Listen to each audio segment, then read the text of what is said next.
नमस्कार दोस्तों। डॉक्टर भीमराव अंबेडकर विश्वविद्यालय के सामुदायिक रेडियो स्टेशन 90.4 मेगाहर्ट्ज आगरा की आवाज पर मैं पूजा एक बार फिर से आप सभी का हार्दिक अभिनंदन करती हूँ। विशेष कार्यक्रम जो हम अपने किसान भाइयों के लिए लेकर आ रहे हैं आपके पास, वो लेकर एक बार फिर से हम हाजिर हैं और आज एक और खास शख्सियत हमारे बीच मौजूद हैं। जल्द ही आपको उनसे हम रूबरू कराएंगे, लेकिन पहले मैं आपको ये बताना चाहूंगी कि ministry of chemical and fertilisers की ओर से निर्देशानुसार यारा फर्टिलाइजर इंडिया प्राइवेट लिमिटेड के सौजन्य से ये विशेष कार्यक्रम, ये विशेष सीरीज अपने किसान भाइयों के लिए हम आप तक लेकर आ रहे हैं और ऐसे ही लगातार 1 साल तक लेकर आएंगे। आज के इस एपिसोड में हम क्या बात करने वाले हैं वो तो हम आपको बताएंगे, लेकिन ये जरूर मैं आपको बता दूं कि आज हमारे बीच एक फार्मर चैंपियन मौजूद हैं। जी हाँ, एक विशेष मेहमान है, जल्द से जल्द आपको उनसे रूबरू कराते हैं। बहुत बहुत स्वागत हम अपने स्टूडियो में करना चाहेंगे श्री डूंगर सिंह जी का, जो है ग्राम खंदौली, जनपद आगरा से। डूंगर जी नमस्कार। नमस्कार। बहुत बहुत स्वागत है, आप अपने गांव से चलकर हमारे रेडियो स्टेशन आए। बहुत बहुत धन्यवाद और बहुत बहुत आभार आपका। कैसा महसूस कर रहे हैं आप रेडियो स्टेशन आकर? अच्छा लग रहा है कि आप किसानों की बात लोगों तक पहुंचाने के लिए किसी को एक किसान के रूप में ही आपने आमंत्रित किया है, बुलाया है। तो जो भी कृषि से संबंधित हमारी छोटी जानकारी है या बड़ी जानकारी है उनको हम आपके साथ शेयर करेंगे। जी बिल्कुल। और जैसा कि हमने कहा कि श्री डूंगर सिंह जी हमारे फार्मर चैंपियन हैं, हमारे एक ऐसे खास शख्सियत हैं जो कि हमारे आने वाली युवा पीढ़ी या और जो हमारे किसान भाई हैं उनको अपनी प्रैक्टिकल जितनी भी उनके एक्सपीरियंसेस हैं, जितनी उनकी जानकारियां हैं, उनसे वाकिफ करवाएंगे, जिससे वो लोग और बेहतर कर पाए। तो डूंगर सिंह जी, अगर हम बात करें तो आप ग्राम खंदौली में रहते हैं। कितने सालों से आप वहां रह रहे हैं? मैं मूल रूप से तो गोविंदपुर का निवासी हूँ, जो आजकल हाथरस जनपद में पड़ता है। अच्छा। लेकिन चूंकि हमारी जो पैतृक जमीन थी वो आगरा जनपद में थी, जिसका ब्लॉक खंदौली है, जनपद आगरा है, तो मैं विगत 50 वर्षों से अपने फार्म पे ही निवास करता हूँ। अच्छा अच्छा। और कौन सी खेती आप करते आ रहे हैं? हमने जब अपनी शिक्षा, जो भी हमारे पास शिक्षा है, जो ग्रेजुएशन किया हमने, उसके बाद अपनी ज़मीन में खेती के बारे में जब हमारी शुरुआत हुई तो हमने आलू की खेती की शुरुआत की है। अच्छा अच्छा। कितने वर्षों से आप ये आलू की खेती कर रहे होंगे? लगभग मेरी उम्र इस समय 64 साल है और मुझे आलू की खेती में 43 साल यानी 43 साल का अनुभव हुआ है। बहुत अच्छा। 43 साल से मैं आलू की ही खेती कर रहा हूँ। बहुत अच्छा।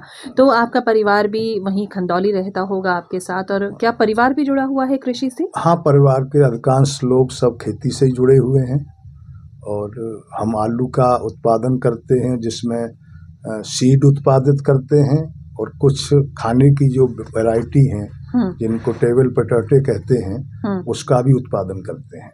बहुत अच्छा।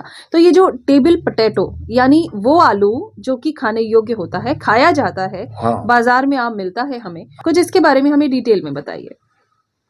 असल में आलू के जो क्षेत्र हैं हमारे इंडिया में या भारत में कहें, वो अलग अलग क्षेत्रों में आलू का उत्पादन होता है और उनमें अलग अलग तरह की किस्म पैदा की जाती हैं। हम क्योंकि उत्तर प्रदेश से हैं तो उत्तर प्रदेश में भी हमारे 2-3 बड़े क्षेत्र हैं। जैसे सबसे पुराना क्षेत्र फर्रुखाबाद का मानते हैं। अच्छा। पहले कन्नौज भी उसमें सम्मिलित था, लेकिन कन्नौज अलग जिला बनने पर वो दोनों ही आलू के क्षेत्र हैं। एक खनौली क्षेत्र है जिसमें खनौली है, मथुरा, आगरा है, मथुरा है, हाथरस है, फिरोजाबाद है, ये सब मिला के खनौली क्षेत्र बोला जाता है। किन्हीं जगहों पर चिप्स की वैरायटी पैदा की जाती हैं जिनमें अलग किस्म है, जैसे चिप्सोना 1 है, चिप्सोना 2 है, चिप्सोना 3 है, फ्राई सोना है। अब चिप्सोना 5 भी सीड तैयार किया जा रहा है, जो हमारी केंद्र की संस्था हैं वो उसके बीज तैयार कर रही हैं। लेकिन हमारे यहाँ एक मुख्य किस्म है कुफरी बहार। अच्छा। जिसका नंबर 3797, उसको 3797 के रूप से भी जाना जाता है। कुफरी बहार। कुफरी बहार। अच्छा। ये भी हमारे सरकार के संस्थानों से निकाली हुई वैरायटी है, जो हमारे केंद्र सरकार की संस्था है जिसे शॉर्ट में CPRI कहते हैं, सेंट्रल पोटैटो इंस्टीट्यूट जिसका नाम है, उसका रिसर्च कुफरी में ही होता है। शिमला के अंदर उसका हेडक्वार्टर है, यानी मुख्य कार्यालय है। तो जो भी CPRI वैरायटी पैदा करती है या उसका शोध करती है, उसके हर वैरायटी के सामने कुफरी शब्द ही लगाया जाता है। अच्छा। कुफरी से ये पहचान होती है कि ये सरकार की संस्था के द्वारा शोध की हुई वैरायटी है। अच्छा। तो हमारे यहाँ ये कुफरी जो 3797 कहते हैं, कुफरी बहार है, यही अधिकांशतः 90% या 95% यही वैरायटी पैदा की जाती है। अच्छा। तो ये चिप्स के काम में तो नहीं आती है। वैसे लोकल तरीके से तो लोग इससे भी चिप्स बनाते हैं, लेकिन जो मुख्य कंपनी है जैसे लेज है, जिसको हम पेप्सी कहते हैं, या पहले अंकल चिप्स के नाम से बनाई जाती थी, वो चिप्स बनाती हैं जिनमें शुगर नहीं होता है आलू में। हमारे आलू में हल्की मिठास होती है, तो ये खाने में ज्यादा यूज किया जाता है। और इसकी मुख्य खपत होती है दक्षिण भारत की जो प्रमुख मंडी हैं, जी जी, जैसे चेन्नई है, मदुरई है, तमिलनाडु की जो मंडी है चेन्नई है, मदुरई है, कुछ आंध्र प्रदेश की मंडी है, विजयवाड़ा है, गुंटूर है, तिरची है, कुछ कर्नाटक के बड़े बड़े शहर हैं जैसे बेंगलोर है। उन जगहों पर हमारी वैरायटी का ही डिमांड रहती है, जिसे हम कहते हैं कि साउथ में हमारे आलू की डिमांड है। हमारे आलू की एक खासियत है कि इसमें शाइनिंग यानी चमक बहुत होती है। अच्छा। इसका आकार गोल होता है इस वैरायटी का, और उन शहरों में उसी तरह की आलू की डिमांड रहती है। जैसे मध्य प्रदेश का एक इलाका है इंदौर, देवास वगैरह, वहां कुफरी की ही वैरायटी, जैसे कुफरी लवकार है, कुफरी ज्योति है, वो वहां उत्पादित की जाती हैं और उनके चिप्स भी बनते हैं। तीसरा, मेरठ की तरफ जो इलाका है, वहां सीड के लिए ज्यादा आलू पैदा किया जाता है। अच्छा। मेरठ की तरफ की जो मिट्टी है वो थोड़ी काली है, उसमें सीड में ये कोई फर्क नहीं पड़ता है कि ये सफेद है या काला सीड है। हमारे आलू की इसलिए डिमांड है कि यहाँ की बलुई दोमट मिट्टी में है आलू किया जाता है, इसमें डिमांड ज्यादा रहती है, इसमें चमक ज्यादा रहती है। चमक की वजह से? चमक की, और खाने में भी टेस्टी है। अच्छा अच्छा। इसकी सब्जी जो बनाई जाती है या अन्य उत्पाद हैं, जैसे महाराष्ट्र में बड़ा पाव कहते हैं, समोसा जिसको कहते हैं, उसमें भी ये आलू काम आता है। और भी कई ऐसी चीजें जो इसी आलू की ज्यादा बेस्ट बनती हैं। तो क्या काली मिट्टी के उत्पादन से सीड पर कुछ फर्क पड़ता है? काली मिट्टी के उत्पादन से सीड में कोई फर्क नहीं पड़ता है, लेकिन जो मंडियां हैं जिनमें उपभोक्ता के लिए आलू दिया जाता है, तो ये स्वाभाविक है कि सुंदर चीज को हर एक आदमी पसंद करता है। उस आलू में सुंदरता है हमारे में, यानी उसमें शाइनिंग है, और आलू भी मजबूत है। क्योंकि आलू सिर्फ इसके लिए नहीं किया जाता है कि हम एक महीने के उपयोग के लिए आलू पैदा करें। जैसे इस समय आलू की खुदाई चल रही है, ये जनवरी का महीना है, दिसंबर से ही आलू बाजारों में नया आने लगा है। उन आलूओं में कच्चापन होता है, पानी का भाग ज्यादा होता है, छिलका मजबूत नहीं होता है, तो इस समय उससे पूर्ति हो रही है। लेकिन मार्च के बाद कोई फसल नहीं है, हमारे आलू का भंडारण मार्च में होता है। तो मार्च से लेकर दिसंबर तक फसलें या तो हैं नहीं, और हैं भी तो बहुत कम है, वो हमारे देश की पूर्ति नहीं कर पाती हैं। तो ये जो इलाके हैं, जैसे एक खनौली का कहें या आगरा का कहें, एक इलाका ये है, एक फर्रुखाबाद का इलाका है, एक मेरठ का इलाका है, 3 इलाके तो उत्तर प्रदेश के हैं। उत्तर प्रदेश के बाद बंगाल में आलू किया जाता है। अच्छा। उस आलू का भी भंडारण ही किया जाता है। यूपी के आलू का भी भंडारण ही किया जाता है। इसका कारण है कि हमारे आलू की फरवरी के अंतिम सप्ताह में खुदाई शुरू होती है, और 20 मार्च तक इसका भंडारण जरूर करना पड़ता है, क्योंकि उस समय यहाँ गर्मी का मौसम होता है। तो इस आलू को हम कोल्ड स्टोरेज में भंडारित करते हैं, और उत्तर प्रदेश में सबसे ज़्यादा भंडारण इसलिए होता है कि यहाँ आलू के भंडारण के लिए लगभग 2000 से ऊपर कोल्ड स्टोरेज बने हुए हैं। हाँ, तो ये इसमें भंडारण होने के बाद पूरे दिसंबर तक इस पुराने आलू से देश की जो मांग है उसकी आपूर्ति की जाती है। हम्म, उसके बाद दिसंबर के अंतिम सप्ताह से नई फसलें आने लगती हैं। नई फसलों में सबसे पहले पंजाब से आलू की खुदाई शुरू होती है। उसके 15 दिन बाद हमारे यूपी में फर्रुखाबाद से खुदाई शुरू हो जाती है। उसके थोड़े समय बाद मध्य प्रदेश में इंदौर इलाके से शुरू हो जाती है। लेकिन ये फसलें एक एक महीने के लिए, डेढ़ महीने के लिए काम करती हैं। ये पूरे साल इसकी पूर्ति नहीं कर सकती। तो कोल्ड स्टोरेज बहुत इम्पोर्टेंट है। कोल्ड स्टोरेज बहुत इम्पोर्टेंट है और इसके लिए सरकार ने सहायता भी घोषित की है और उस सहायता की वजह से कोल्ड स्टोरों की संख्या बढ़ गई है, क्योंकि आज से 10 या 15 साल पहले भंडारण की क्षमता कम थी, उत्पादन ज़्यादा होता था, तो किसानों का आलू भंडारण न होने के कारण बाहर रहता था, खराब हो जाता आलू खराब होता था, किसान बर्बाद होते थे। अब जिनको बाजार में डायरेक्ट किसान खेत से मंडी तक आलू ले जाना है वो भी स्वतंत्र हैं, और जो उसमें अपना पूरे 6, 7, 8 महीने तक भंडारित करके अपना भाव लेने की कोशिश करते हैं, तो वो कोल्ड स्टोरों में आलू भंडारित किया जाता है। जी, हम कोल्ड स्टोरेज की बात करें तो यही मेरे दिमाग में एक सवाल आया कि क्या प्रोसेस रहता है कोल्ड स्टोरेज में, आलू को हम किस तरह से संरक्षित रख पाते हैं? कोल्ड स्टोरेज में एक खास टेम्परेचर पर आलू को रखा जाता है, क्योंकि अगर ज़्यादा टेम्परेचर करेंगे तो आलू का फ्रीज होने का डर रहता है, और कम टेम्परेचर पे आलू अंकुरित होता है। आलू में आँख होती हैं, उसमें अंकुरण निकलता है। अच्छा। तो एक खास टेम्परेचर निश्चित किया हुआ है, उसके लिए मशीनरी लगी हुई है, जो कंप्रेसर लगे हुए हैं वो अमोनिया के द्वारा, उसमें बंकर सिस्टम भी था पहले, उससे पहले डिफ्यूजर सिस्टम से आलू को भंडारित रखा जाता था। उसके बाद बंकर सिस्टम जिसमें पाइप लगे हुए हैं, उन पर बर्फ जमती है। अच्छा। उससे कोल्ड स्टोर को ठंडा किया जाता है। अब नई तकनीक के अनुसार यूनिट सिस्टम भी आ गया है, जिसमें एसी यूनिट, अच्छा। जो एसी का बड़ा एक तरह से रूप है, उसको यूनिट कहते हैं, उसके द्वारा उसको ठंडा किया जाता है। अच्छा। तो उस खास टेम्परेचर पे ही आलू को रोका जाता है, जिससे अंकुरित भी न हो और उसका फ्रीज होने का भी कोई डर नहीं रहे। आपकी अपनी भी कोल्ड स्टोरेज है?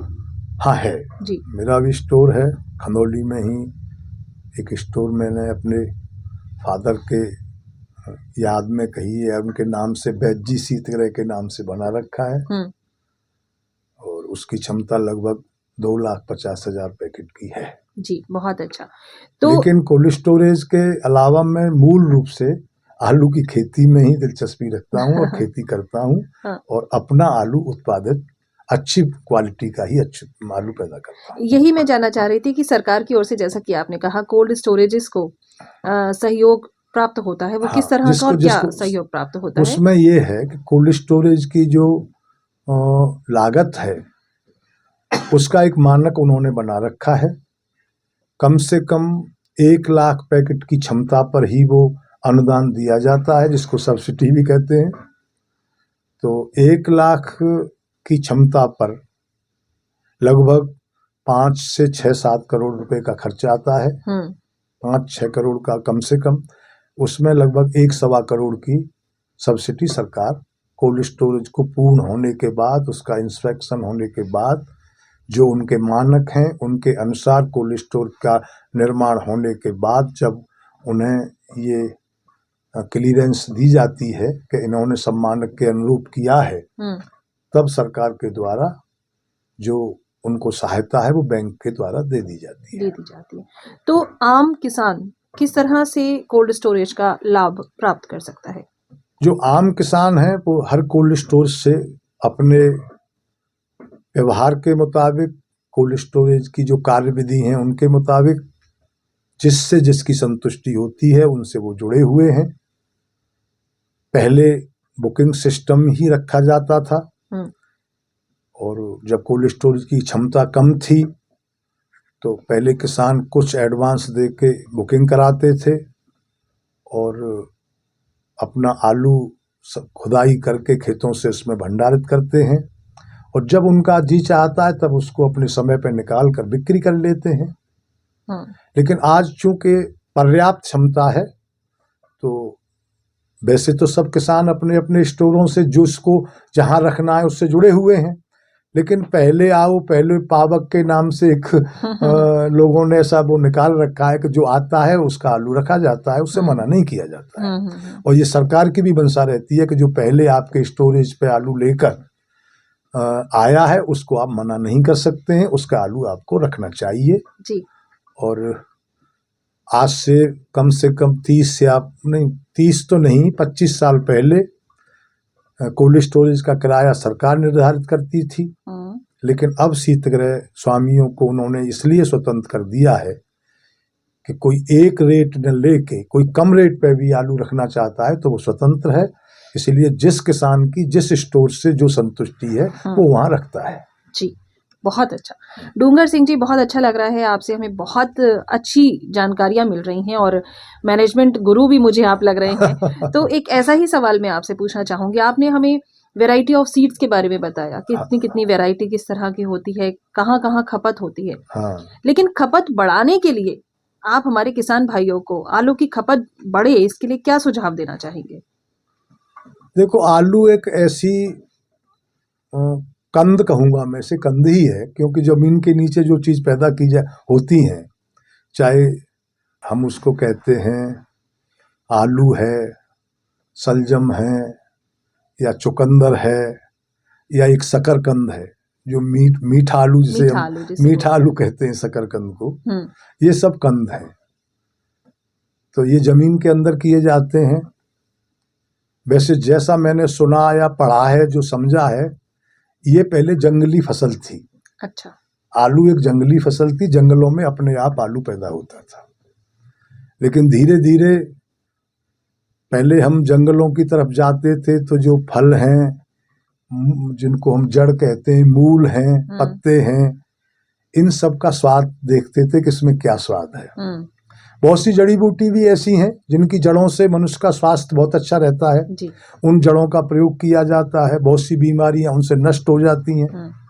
ऐसे ही आलू को जब खाया तो ये महसूस किया कि ये खाद्य पदार्थ भी है, ये सब्जी ही नहीं है, ये खाद्य पदार्थ है। और आज आलू सिर्फ सब्जी की पूर्ति नहीं कर रहा है, ये एक तरह से खाद्य यानी भोजन बन चुका है। बिल्कुल। कई प्रकारों से आलू का उपयोग किया जाता है और ये भी एक आम धारणा है और प्रचलन है, बातों में भी कहने में आता है कि आलू सब्जियों का राजा है, क्योंकि वैसे भी सबके साथ मिल जाता है, क्योंकि ये आलू सबके सात मिलता हाँ। है। अकेला भी आलू की सब्जी बनती है और हर अन्य जो हमारी सब्जियां हैं, जैसे गोभी है, पत्ता गोभी है, फूल गोभी है, सेम की फली है, या और भी बहुत सी सब्जियां हैं, उनमें मिला के भी पालक के साथ भी बनाया जाता है। हम कह सकते हैं कि हर व्यक्ति जो है, हर वर्ग का व्यक्ति आसानी से इसको ले सकता है, ये उसकी पहुंच तक है। बिल्कुल उसकी पहुंच तक, क्योंकि इसका उत्पादन बड़े स्केल पे यानी बड़े क्षेत्र में होता है, तो इसकी जितनी डिमांड या जितनी आवश्यकता है उसके अनुरूप या उससे थोड़ा अधिक या कभी थोड़ा कम ही रहता है। मांग और आपूर्ति का संतुलन ये बनाए रखता है, तो इसका रेट कभी कभार ही बहुत ज्यादा जाता है और कभी ज्यादा भी चला जाता है। जैसे आलू की फसल खराब हो जाती है, क्योंकि प्रकृति को भी झेलना पड़ता है जी। जिसको दैवी प्रकोप कहते हैं, कभी बारिश है, ओला है, इसको पाला भी मार जाता है, इसको बीमारी भी लग जाती है, तो फसल कम भी रह जाती है। तो कभी 5% आपूर्ति से 5% कम रह जाता है, तो इसके रेट कभी बढ़ भी जाते हैं। पर आपने जो अभी एक बात कही कि ये आम आदमी की पहुंच तक है, बिल्कुल आम आदमी का भोजन है, इसलिए ये उनकी खाद्य पूर्ति को करता है। बिल्कुल। कुछ लोग अन्न के साथ, जैसे गेहूं के आटे के साथ भी आलू के कुछ पदार्थ बनाते हैं, चाहे उसे पराठा कहिए या और भी कोई चीज हो सकती है। अन्य कई प्रकारों से आलू का उपभोग होता है। अब आप जो प्रश्न किया है आपने कि इसका और कैसे बढ़ाया जाए, इसकी खपत कैसे बढ़ाई जाए। बढ़ाई जाए, एक मैनेजमेंट के हिसाब से मैं जानना चाहूंगी, हमारे किसान भाई हाँ, किन किन खास बातों का ध्यान रखें जिससे इसकी खपत वो बढ़ा सके। देखो सरकार भी प्रयास कर रही है और कुछ प्राइवेट संस्थाओं ने भी अपने प्रोसेसिंग प्लांट लगा रखे हैं और ये आगे और बढ़ने की संभावना है। तो जिन क्षेत्रों में चिप्स की वैरायटी की जा रही है, अब जैसे चिप्स बनती है, फिंगर चिप्स भी बनती है, तो उनको आवश्यकता है, पहले तो उन्हीं को आवश्यकता है जिन्होंने प्लांट लगा रखे हैं, जिन्होंने प्रोसेसिंग प्लांट लगा रखे हैं। तो हमें उनके अनुरूप ही वैरायटी चुननी चाहिए, यानी अपने क्षेत्र के हिसाब से, क्षेत्र के साथ जैसी डिमांड है। जैसी डिमांड है। अगर हम प्रोसेसिंग की वैरायटी करेंगे तो प्लांट भी चलेंगे और उनसे तरह तरह की चिप्स हैं, फिंगर चिप्स हैं, या आटा भी बनता है इसका जो विदेशों को भी भेजते हैं जी। एक्सपोर्ट होता है आटे का। तो पहले तो हम उन वैरायटियों को करें और जब उसका वो रूप परिवर्तित करेंगे, प्रोसेसिंग का अर्थ है किसी भी चीज का रूप बदल देना। प्रोसेसिंग है ही कि जैसे आलू है, हमने उसका आटा बना दिया तो प्रोसेसिंग हो गई। हाँ, चिप्स बना दी तो प्रोसेसिंग है। बिल्कुल। तो ऐसे ही उसका रूप बदल देना। तो जब हम उसका रूप बदलेंगे तो मनुष्य का ये एक स्वभाव है कि वो तरह तरह की चीजों को पहले तो देखता है ये क्या चीज है, फिर उसको चखता है यानी खाता है, खाने के बाद उसका टेस्ट देखता है, तो ऑटोमेटिक उसको लगता है ये बड़ा टेस्टी चीज है, बड़ी अच्छी चीज है और इससे हमारे स्वास्थ्य पर कोई असर नहीं पड़ रहा है। तो खपत एक तो इस तरह से बढ़ सकती है। दूसरा, मैंने अभी कहा था आपसे कि इलाके अलग अलग हैं, मिट्टी अलग अलग हैं, अलग अलग तरीके हैं, अलग अलग लोगों की जानकारियां हैं। और ये बहुत अच्छी बात है कि आप आगरा की आवाज के नाम से किसानों को इस तरह की बातें एक दूसरे को समझने के लिए पहुंचा रहे हैं। इससे भी लोगों की गतिविधियां बढ़ती हैं। जैसे हम 2-3 मीटिंगें वो यारा के नाम से भी हैं, वहाँ भी हमने भाग लिया है। तो वहाँ वो अच्छे अच्छे साइंटिस्ट बुलाकर खेतियों को बढ़ावा देने के लिए और रासायनिक उर्वरकों का प्रयोग किस मात्रा में किया जाए उसके लिए भी जानकारियां दे रहे हैं।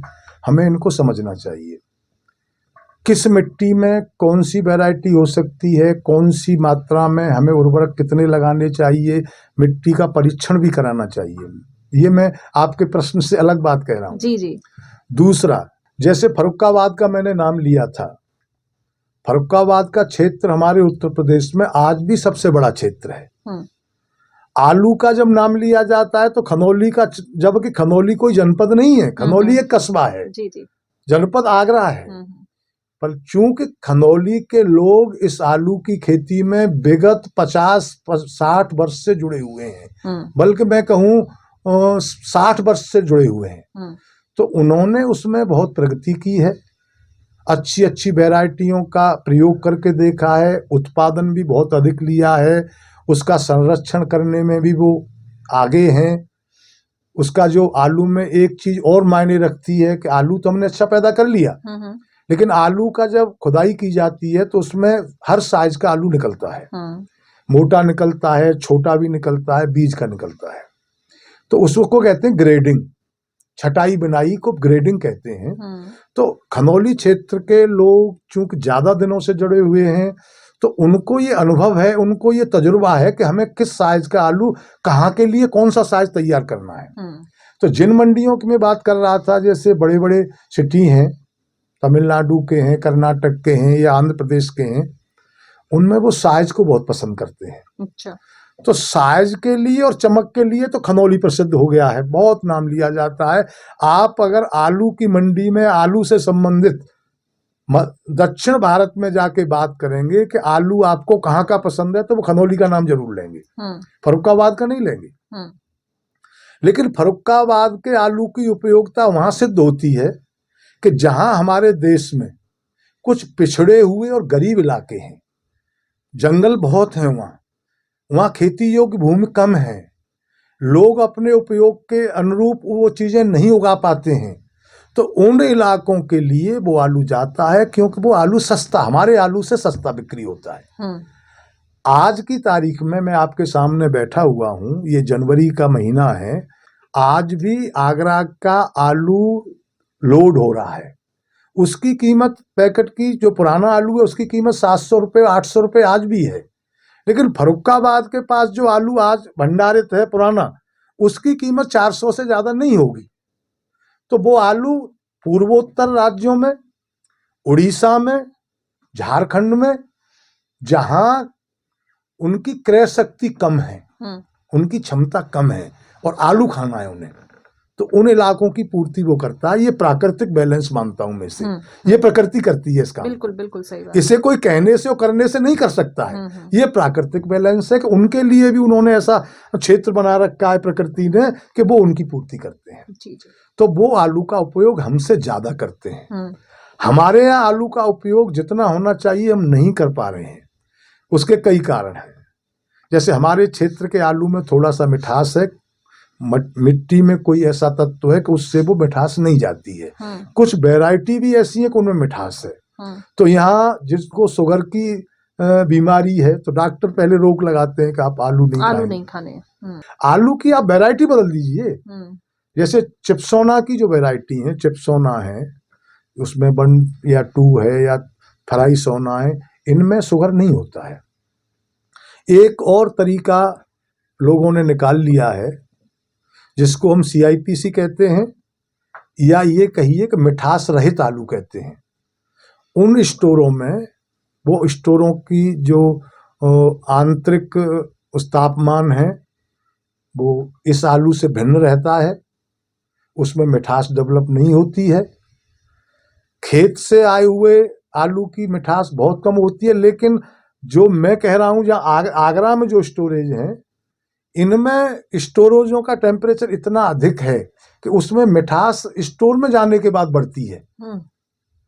तो ये कहना चाहिए कि हमें मिठास रहित आलू प्रयोग करना चाहिए, या ऐसी वैरायटी प्रयोग करनी चाहिए जिससे शुगर नहीं बढ़ता हो। जी जी। ये कहना बिल्कुल ठीक नहीं है कि आलू खाना ही नहीं चाहिए।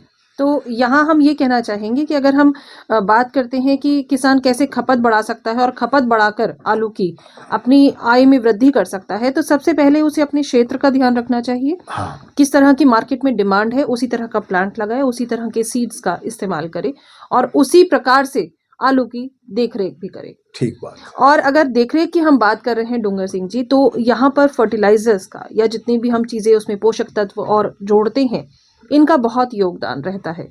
तो अगर हम यारा फर्टिलाइजर की बात करें तो उस पर आपका क्या विचार है, क्या कहना चाहेंगे?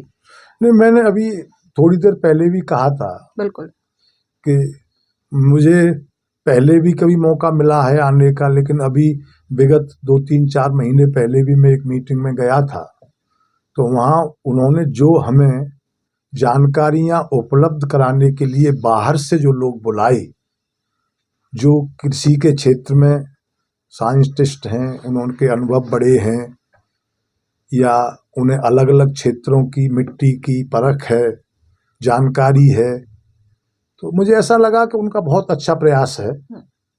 क्योंकि आगे चल के इसके परिणाम, किसी भी चीज़ के परिणाम तुरंत तो नहीं आते हैं, लेकिन बाद में जब ये समझ में आता है कि ये बात हमारे उपयोग की है, हमारे अनुरूप है, हमारे लाभ की है, हमारे स्वास्थ्य के हित की है, हमारी खेती की भी स्वास्थ्य का ध्यान रखना चाहिए। हमें अपने शरीर का स्वास्थ्य रखने से पहले हमें जमीन का स्वास्थ्य के लिए ज़्यादा जागरूक होना पड़ेगा, तभी हम ठीक रह पाएंगे। क्योंकि जमीन अगर हमारी बीमार होगी तो हम उसमें जो भी उत्पादन करेंगे उससे ही हमारा स्वास्थ्य खराब होगा। बिल्कुल। तो ये कम जानकारी की वजह से, या पहले तो परंपरागत खेती थी, अब हम आधुनिक खेती की तरफ जा रहे हैं, तो आधुनिक खेती की तरफ जाने से पहले हमें अंधी दौड़ में नहीं दौड़ना चाहिए। हमें पहले जान लेना चाहिए कि हमें किस चीज की कितनी आवश्यकता है, कितना उपयोग करना है, उतना ही उसका प्रयोग करना चाहिए। तो उसमें यारा की भूमिका मैं अच्छी मानता हूँ। बिल्कुल बिल्कुल। और ये जानकारी बेहतर तरीके से आप तक पहुंचाता है यारा फर्टिलाइजर्स इंडिया प्राइवेट, इसको मैं मानता हूँ। जी जी। तो डूंगर सिंह जी, आज आप हमारे स्टूडियो में आए, आज आपने हमारे किसान भाइयों से इतनी बेहतरीन जानकारियां साझा की हैं, ये तो बहुत ही काबिले तारीफ है और इसके लिए हम आपका बहुत बहुत आभार व्यक्त करना चाहेंगे। बहुत बहुत धन्यवाद हमारे स्टूडियो में आने के लिए। मैं आपको भी बहुत बहुत धन्यवाद देता हूं कि आपने इतने सरल तरीके से और मुझे प्रश्न पूछे जिनका कि मैं कुछ हद तक या कहीं तक अपनी बात कहने में सक्षम हो पाया हूँ या नहीं हो पाया हूँ ये तो नहीं कहूँगा, पर आपने बड़ी सरलता से मुझे बात पूछी है और मेरे पास जो छोटी जानकारियाँ जो मैंने अब तक थोड़ा बहुत देखा है, सुना है, समझा है, उसके बारे में मैंने आपको बताया है। जी। मैं सभी का अभिवादन करता हूँ, खास करके आपके आगरा की आवाज़ सामुदायिक रेडियो केंद्र का। आगरा की आवाज़ अब और किसानों की आवाज़ बन चुकी है। और सभी किसान भाइयों को प्रणाम करता हूँ, उनको नमस्कार करता हूँ और मैं ये उनसे आग्रह भी करता हूँ कि खेती के तरीकों में अपनी पूरी जानकारी के साथ ही कार्य करें और बच्चों को शिक्षित जरूर बनाएं। वाह! बहुत अच्छा। बच्चों को शिक्षित जरूर बनाएं।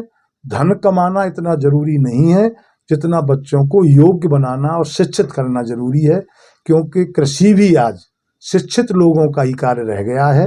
ये अशिक्षा से काम नहीं चल पाएगा। बिल्कुल, विज्ञान ने इतनी तरक्की की है कि अब हमारी कृषि भी विज्ञान पर निर्भर करती है और ये बहुत ज़रूरी है कि हमारे युवा वर्ग आगे आएँ और आगे बढ़कर कृषि के क्षेत्र में भी नाम रोशन करें, कृषि के क्षेत्र में भी नई क्रांति लेकर आएँ। डूंगर सिंह जी, चलते-चलते आपने बहुत अच्छी बात कही है, बहुत अच्छी जानकारी हमारे साथ साझा की है। बहुत-बहुत धन्यवाद हमारे स्टूडियो में आने के लिए। आपका भी बहुत-बहुत धन्यवाद। धन्यवाद। नमस्कार। तो होगी आपसे फिर से मुलाकात इसी प्रोग्राम के साथ में, तब तक के लिए पूजा को दीजिए इजाज़त। नमस्कार।